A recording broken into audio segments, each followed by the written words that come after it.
Hello, welcome everybody. We have another fantastic show today. We have Mr. Christopher Thomas. I'm so excited to have this interview with you today. Thank you for making the time for us, for myself, for the people to get the information that they need.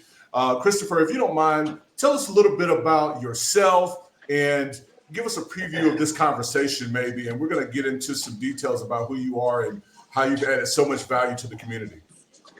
Dr. Cam, thank you for the opportunity and thank you for the invitation to be on your platform, Straight Talk with Dr. Cam.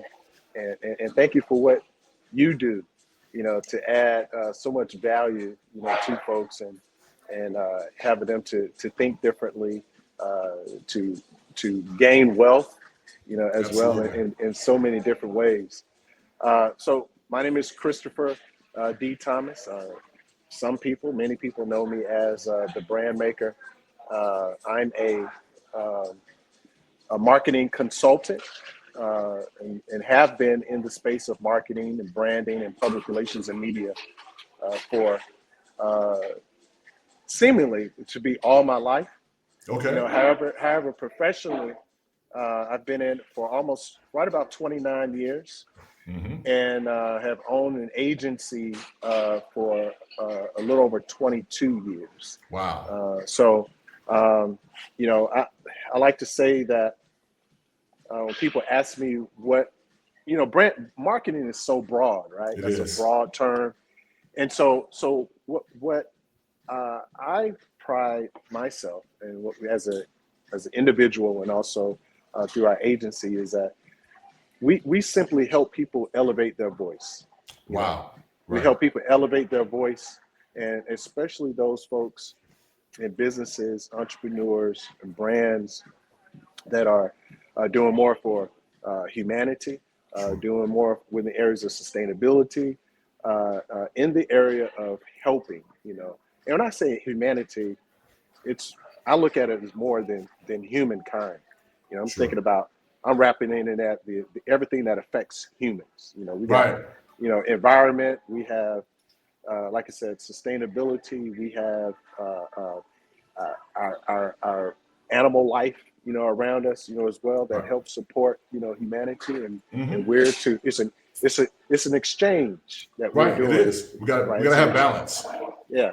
So that's what I do as an individual, and also in my professional life.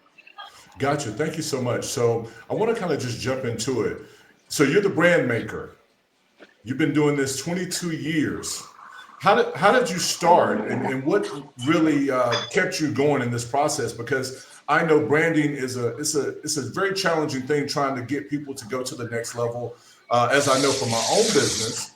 But what kept you motivated, and what motivates you to be the brand maker, to want to add value, to want to give people a voice? Yeah, thank you for asking, Dr. Cam. I did not start out wanting to be a connector. Okay.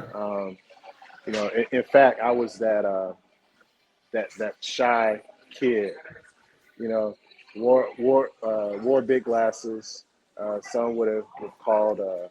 I was the extremely skinny kid, and my mom used to have to buy me, extra slim. I was so slim coming up, and wore glasses, as well. Still wear glasses, We're simply change them out with contacts and glasses from time to time now. So I wasn't that popular kid. Wasn't overly incredibly smart, as well. And didn't start out being a connector. However, what I noticed very early, in life, what helped me to be able to get through that shyness and being a victim of bullying growing up was I started watching the things that were around me that looked like success. And I was raised in an environment where entrepreneurship was it. Actually, I was raised where everyone I knew were entrepreneurs, and they may not have necessarily have been incredibly financially successful, Hmm. However, there was a great amount of success and things that I learned from them. So that's the way I grew up. And so um, actually, I started my first business, my first legal business. I put it that way, meaning business license and everything else at the Sure. age of 15. Wow. And it was a janitorial company. And uh, the name of the company that I named it was Dirt Penitentiary. Really? And yeah, Dirt Penitentiary. And the tagline is that we're locking all the scum up. Oh, wow. And during that particular time period, I had a really good. I grew up as an artist, as well as a Okay. creator already. And so I had a friend of mine who was a better artist, visual artist than Hmm. I was, and he and I drew this logo. It looked like a little scum, and had a ball and chain that was connected to his leg, and that was the logo for the business for Dirt Okay. Penitentiary. And so did that actually from the age of 15 upwards to 18 through graduation of high school. But what I found out is that even though that helped me to be able to sustain myself financially, I actually was learning so much. I learned at that particular point that I could still be a creator, I could still be a builder, and I was more of a better at marketing and branding than I was at running a janitorial company. Got it. And that gave me that inroad. And in addition to that, I was just thinking about just a few days ago, preparing, for this conversation that you and I we're having now. Sure. Is I was thinking about all of the things that I went through at the early age of 15 through 18, and the side hustles that I was doing as well. So, not only did I had a janitorial company that I also included a lawn service with that, but I also was cutting hair, on the side. Right. I was, and then because of me having to do my own taxes, which it was very, very straight up and down. It wasn't a Yeah. whole lot to it. Yeah. Back Um, then. yeah, back then, and as a result of that, some of my high school classmates, they knew that I was in FBLA. They knew that I owned a business. They knew I was taking accounting, and I would share with them I'm doing my own taxes. There were several of them who came to me who were working part-time while in high school that asked me to do their taxes. And so I had a Okay. tax service, as well. So I didn't think about all of those early trainings that I was gaining, during that particular time, about how it was going to steer me into a direction where I was going to add value and to help encourage and inspire. It was the unexpected things that were there that became so valuable to me. So it brings me up to today, as far as continuing to zone in and add even more purpose and be Sure. even more driven to help people and be that human fulcrum, Right. for Hmm. someone who to help them to create leverage Sure. and to elevate themselves and each other. Okay, great, great. So, you know, you gave a great commentary there. As you got into your professional career, if you don't mind telling our audience a little bit about maybe some of the organizations you've worked with. I read your bio. You've done some incredible, amazing things. I see tons and tons of stuff, but I want you to be able to talk about maybe a particular client. What brands have you worked with? Now I see a lot of brands, but I want to talk about what you're comfortable talking about. So is there a particular brand that really took you to the next level, and what did you do for them to help them get to the next level? Yeah, there are quite a few brands that I worked with personally. But I'm going to tell you one thing that one company, uh, one brand that I actually was employed with, uh, that helped to kind of shift me and take me to the next level, and to be able to have a better understanding of entrepreneurship uh, in the action part, and then also from the entrepreneurial mindset, and then also what many people didn't have was um, the corporate knowledge and experience from a Hmm. corporation, and to be able to blend all that together. And that was with a company called EDS. Okay. EDS is no longer around, but it was electronic data systems. If you guys recall back, um, there was a gentleman by the name of Ross Perot who ran for president many years ago. I Hmm. think he ran for president when Reagan won, if I recall correctly. Anyway, he had a company called EDS, Electronic Data Systems, and that particular uh, career field, put me into a way to be able to understand, the way corporations run, right? Right. And to get that particular piece of experience, uh, and was there for a few years. And then once I decided to shift out on my own again, it really helped to bring everything together to get an understanding of what many entrepreneurs who are solo or who may Okay. be working independently to be able to bring those kind of things together. So, uh, like I mentioned, I was still an entrepreneur during that particular time period. I had the entrepreneur mindset. Hmm. However, my one client was EDS, at that Okay. particular point. So that's what I was focusing on at that particular point. So I would say that would be the one impactful thing that kind of helped shape, my career. Gotcha. Awesome. Awesome. So I want to shift gears a little bit. As we talking about networking, the power of networking, the power of connecting.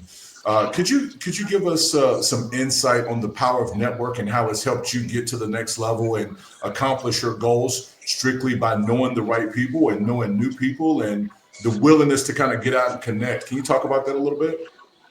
Yeah, I get asked that question quite often about the power of networking. And, to me, it goes beyond the business card. You know, Hmm. it's not about sales; it's about Hmm. stories. Yeah. Uh, and so I like to networking gives us that opportunity to be able to uncover, people's stories. It's not just simply an exchanging of contacts. You know, Hmm.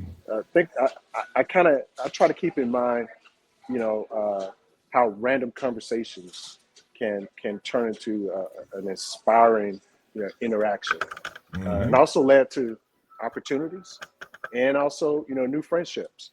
Got it. You and I Absolutely. right now is Hmm. as a result of networking, right? Yes. As a result of networking. So, and as I was sharing with uh, uh, your show producer, Hmm. earlier, Dr. Jan, uh, was that I try to look for people's superpowers, you Right. know, and then what I do once I identify that, and I can determine what that could be, you know, Hmm. I'm going to help them to amplify it, Sure. So and when we can come bearing gifts, that automatically elevates the relationship. Absolutely. Adding value first. And I think a lot of people miss that when it comes to building relationships. We kind of go out and kind of look for what we can get out of the relationships. But ultimately, if you go adding value, you're going to get value. I speak about this constantly. And I really recognize that you look to add value first, which has helped you grow an incredible network. I was able to attend one of your events right here in Atlanta, Georgia. It was great. You had wonderful speakers. I really connected. I built a lot of relationships that I still currently have. And I'm thankful for the opportunity because it was very different. It was business focused. It wasn't just a party, even though we had a great time. It was a wonderful venue, great time, great music, even some great speakers that added real value. And the dream is for that to always be the case and for you to continue to do that. And so if you don't mind, tell us about what made you really get motivated to have these networking events, all across the Southeast and growing. I mean, it looks like this thing is growing every single year, and it's really adding value and impacting our community in a very wonderful way because it's not about party, it's about business and real connections. Yeah, Dr. Cam, thank you for that feedback, and it's very encouraging. It helps to helps me and our team to be able to keep moving forward.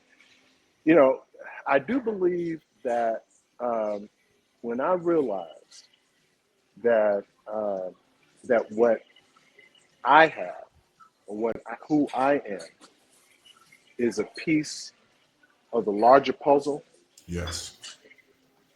and that's when collaboration becomes powerful. Right. And then not only becomes powerful and then becomes helpful, but it brings about unity. And as a result of that, the outcome, we all need, currency or monetary to pay things and to have a Sure. good quality of life and et cetera, et cetera. However, that should not be the focal point. We're going to get that as a result, or as by default, as another part of an outcome. Sure. So when I began to understand the grassroots part, of creating community, and that's what our goal is in creating these networking events, and the networking events are called Network and Chill, and Yes. Great and name. it's thank you, and it's the outcome, and it's under the platform of a nonprofit which is called the Fulcrum Collective by Okay. Network and Chill. So we're excited. Okay. We're ready for 2025. Right. And we've added on, like I said, 2 new markets, which are going to be Charlotte, North Carolina, and Huntsville, Alabama. So to name all 5, we have Atlanta, Georgia, Birmingham, Alabama, Charlotte, North Carolina, Huntsville, Alabama, and also Montgomery, Alabama. Gotcha. Which are fantastic markets. And so, which ones are there any new cities on the list that you're planning to expand to beyond those? Because after people start watching this, they're going to be like, when are you coming to my city?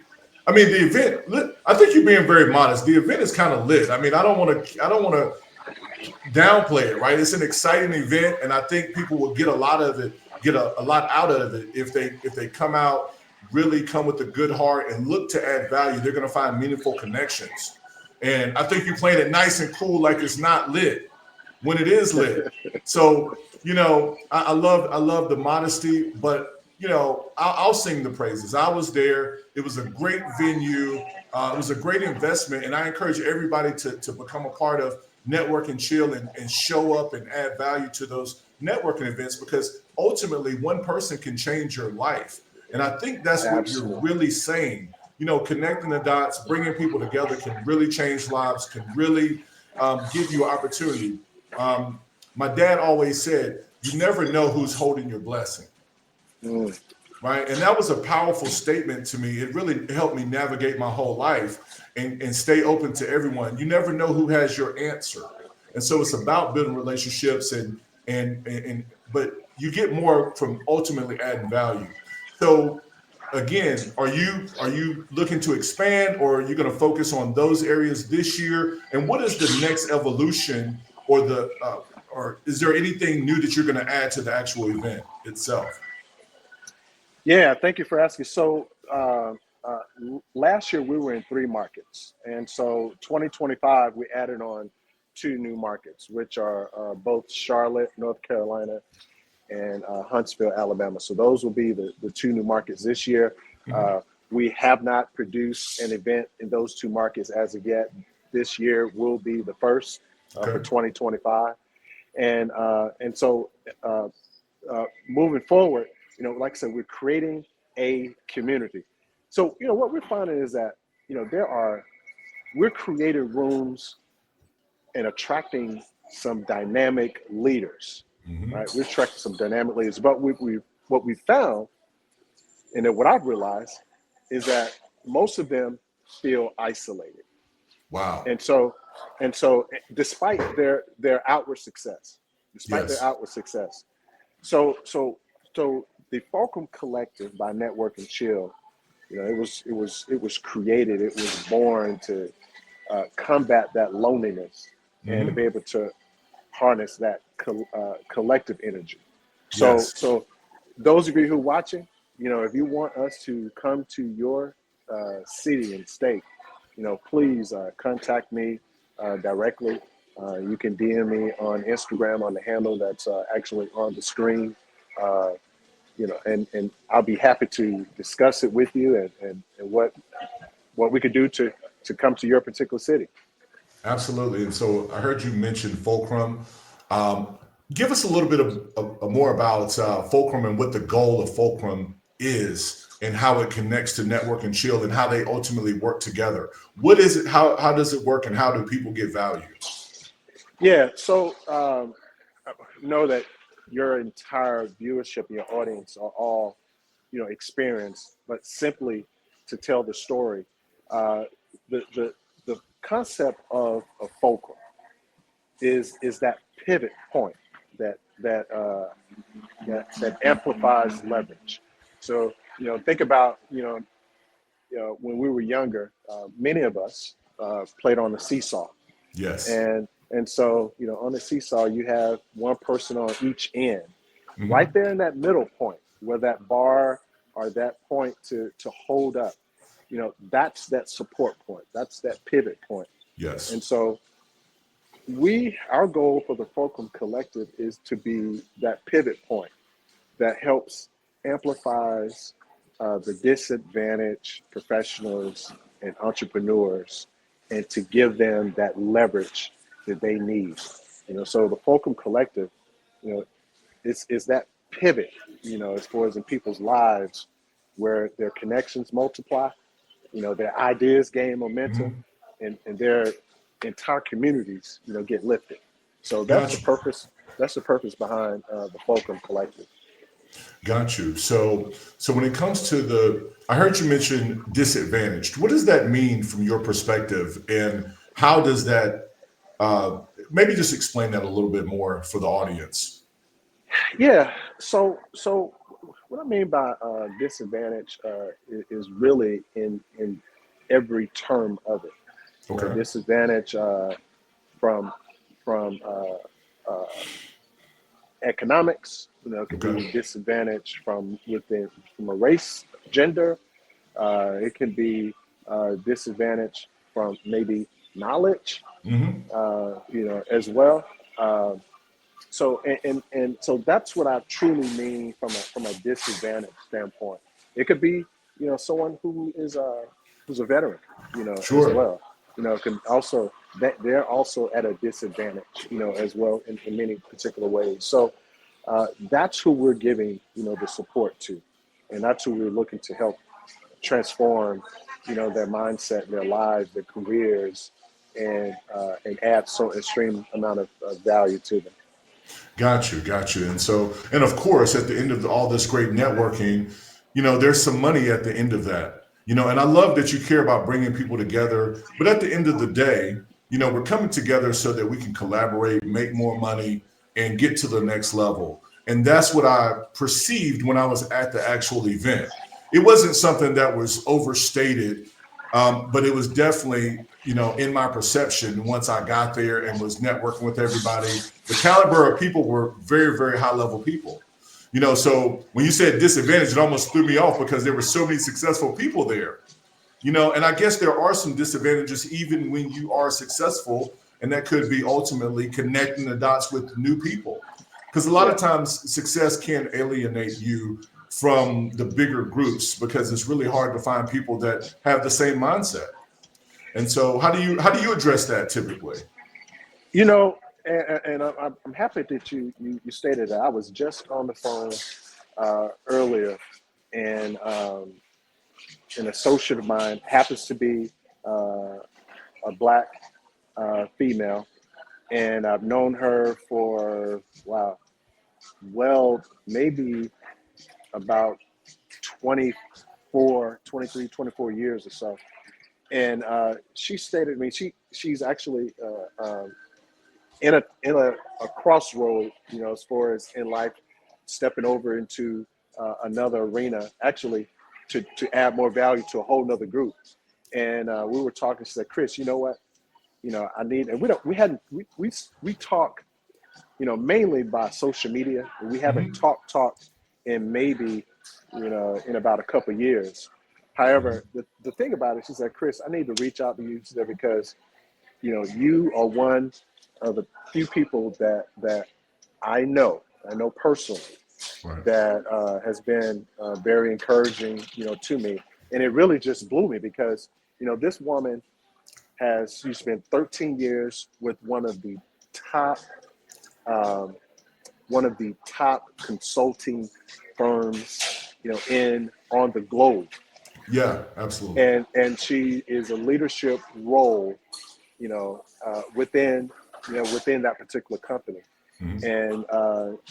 And she was feeling a little uneasy, stepping into, another area to add additional value. It's a Mhm. volunteer role that she's looking for to take on, in Sure. this point in life, in addition to being, a career woman, first being a mother, being a career woman, and now looking to add additional value to help more, brown, black and brown, and other women of disadvantage and people of disadvantage as well. So, the thing about it is that that's what we're bringing about.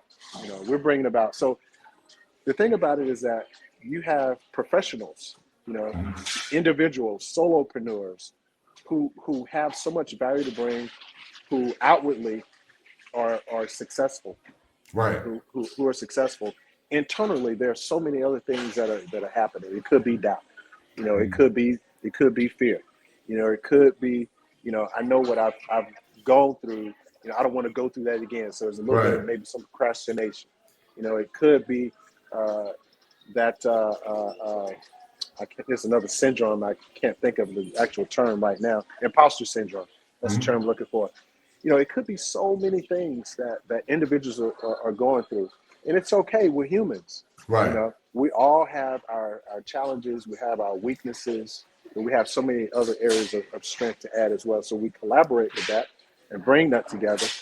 Bam, we become stronger community. Yes, yes. Thank you for that. You said a term that I really dislike, which is imposter syndrome. Yeah, I always address my students that say that they have imposter syndrome. And the idea is you don't have to fake it till you make it when you can face it till you make it. man. All you got to do is face it, deal with the reality that's in front of you and move forward. You don't get experience until you actually do a thing. Nobody Yeah, starts with experience. So no matter where you're at in life, if you just go ahead and get started and just face whatever reality that's in front of you, you're more likely to be successful. It's the shortcut. It's a straight line. So yeah, anybody that's having self-doubt or imposter syndrome, just remember that everybody starts at the beginning. Even when you become a manager, director, CEO, the first day of doing that is your first day of experience. So you don't have it until you start. So just remember that, keep that in mind. Christopher, this has been a great conversation. If you don't mind, give us whatever message you would like to leave with the audience about branding, about networking, about who you are and how people can reach you. yeah. Thank you again, Dr. Cam, for this opportunity. If this message, as far as what we discussed, if it resonates with you, even just a little bit, Mhm. I challenge you to step up, reach out and be a part, of what we are creating, this network. What we're hoping and our goal is for people to be able to imagine a world where your network, isn't just about contacts, but a genuine circle of supporters. Right. All of us are driving a global initiative forward. That's what we're building. So Awesome. thank you for allowing me to be a part of this.